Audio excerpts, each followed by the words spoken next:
श्रीमन्नारायण नारायण हरि हरि ओम। श्रीमन्नारायण नारायण हरि हरि ओम।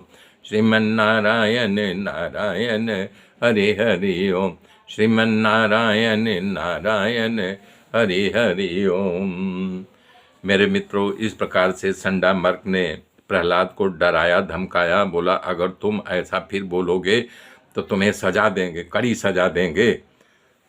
तो बोला अच्छा ठीक है, मैं नहीं बोलूँगा। फिर उसको राजनीतिक अर्थशास्त्र खूब पढ़ाया, और जब पूछा दिन पाठशाला में याद हो गया, तब दोनों ने विचार किया कि इसे हम ले चलेंगे राजा के पास, और यानी कि ले के चले कि अब राजा प्रसन्न हो जाएंगे। और रास्ते में समझाया कि देखो बेटा, जैसे उस बार बोला था इस बार वैसा नहीं बोलना, हाँ, नहीं तुम्हें भी सज़ा मिलेगी हमें भी मिलेगी, हमारा आदर करो और वैसा मत बोलना। बोला ठीक है गुरुजी।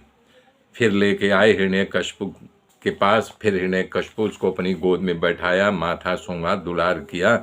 बोला बेटा, आज तक तुम्हें जो गुरुजी ने पढ़ाया हो उसमें जो अच्छा लगा हो हमको सुनाओ। फिर वो कहने लगा, हे पिताजी, भगवान विष्णु नारायण की भक्ति का 9 भेद 9 प्रकार बताया गया है। इतना सुनते ही वो तो उछल के खड़ा हो गया, अपने गोद से फेंक दिया, और संडामर्क सामने खड़े पत्ते की तरह थर थर थर थर काँपने लगे। बोला अरे दुष्ट, तुम हमारे गुरु के पुत्र न होते तो अभी मैं तुम्हारी खबर लेता। हाँ, तुम नीच ब्राह्मण हो, यानी धोखेबाज हो, पीठ पीछे हमारे बच्चे को क्या अनाप शनाप सिखा रहे हो, कहाँ से बुद्धि दे रहे हो इसको। जो हमारा नहीं कि शत्रु है उसी के तुम भजन, उसी के कीर्तन गाने के लिए कह रहे हो। तब वो हाथ जोड़ के कहने लगे, हे महाराज, हम लोगों ने इसको नहीं सिखाया है, आपके पुत्र के अंदर ये बुद्धि जन्मजात है, हमने इसे कुछ नहीं सिखाया है। आप हमारे ऊपर नाहक गुस्सा कर रहे हो। उसकी बात सुन करके हिरण्यकश्यप प्रहलाद से पूछा, तुम्हें ऐसी गलत और खोटी बुद्धि किसने दिया है, बताओ सही सही। तब बोला, पिताजी, संसार के लोग जो चक्की में फिसे हुए हैं तो वो उनको न अपना न पराया नहीं सोचता, चबाए हुए को ही बार बार चबाते हैं। और ये संडामर्क को लक्ष्य करके भोग रहे हैं, जो विषया सुख में फंसा हो, जो विषयों अपनी इंद्रियों की तृप्ति में लगा हो, ऐसे ब्राह्मण को कहाँ से भगवान कृष्ण ने प्रेम होगा। ये तो संसार में बंधा हुआ है। हमको ये बोल के आया था कि हमने जो पढ़ाया है वही अपने पिता को बताना, लेकिन हमारी बुद्धि में बात नहीं उतरती। भगवान कृष्ण ने वही प्रेम करेगा, को कहाँ से भगवान कृष्ण ने प्रेम होगा। ये तो संसार में बंधा हुआ है। हमको ये बोल के आया था कि हमने जो पढ़ाया है वही अपने पिता को बताना, लेकिन हमारी बुद्धि में बात नहीं उतरती। भगवान कृष्ण ने वही प्रेम करेगा जिसकी रति जो शुद्ध बुद्ध हो जाए, इस संसार के चक्र से बाहर रहेगा। भगवान का प्रेमी को ही ऐसी बुद्धि मिलेगी, उनके चरणों में अनुराग होगा।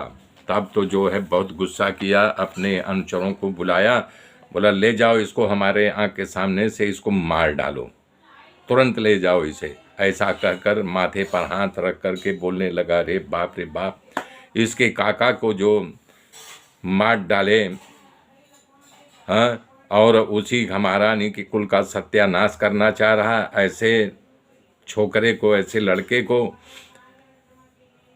और उसी का दास बन के घूम रहा है, हमारा ही यानी कि कुल शत्रु बना हुआ है, जो माता पिता का हित नहीं कर सकता है तो ये क्या करेगा।